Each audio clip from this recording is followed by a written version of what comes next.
how does this, again, this tradition that I'm trying to resist, think about visual presence, the way things show up for us in our visual experience? There you are. You are present for me in my visual experience. The bag next to you is also present, as is the whole room. I have a sense of the presence of a visually rich environment full of living human beings. The standard sort of orthodox view is essentially to think that, well, the visual world projects into the eyes and gives rise to a representation in the brain. So the seeing happens between the eyes and the relevant sections of the brain, the visual cortex. It's very easy, I think, to see that the projective model that I've just given you a thumbnail sketch of can't be right. We visually experience so much more than projects to the eyes.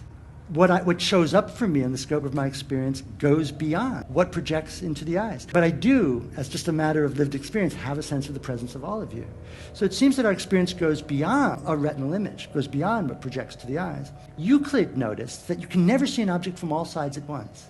Objects always have, to vision, concealed and hidden parts. So there's a sense in which whenever you look at anything that's solid and opaque, you're blocked from seeing it by it. Instead of thinking of what we see as what projects to the eyes and gives rise to an event in the brain so that the seeing happens here, think of what we see, or what is available, what is there for us, what shows up for us as present, as what is, I already said the magic word, as what is available, not to the eye, not to the brain, but to a person or to an animal who occupies a place.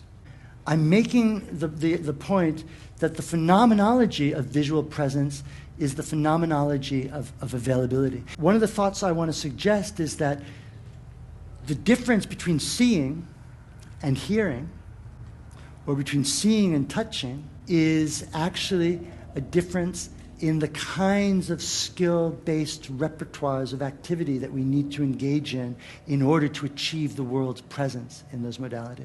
Thinking about the way we're organized and the way we are not authors of our own organization, or the way we are not necessarily knowledgeable about the way we are organized by our bodies and by our environment and by other people, is actually the locus of the relevant kind of activity where consciousness happens. And a new biology of human experience, I think, will take its start from thinking about organization and our possibilities for reorganizing ourselves. Art, one of the things I'm interested in is the way in which art is a practice that allows and supports the possibility of reorganizing ourselves.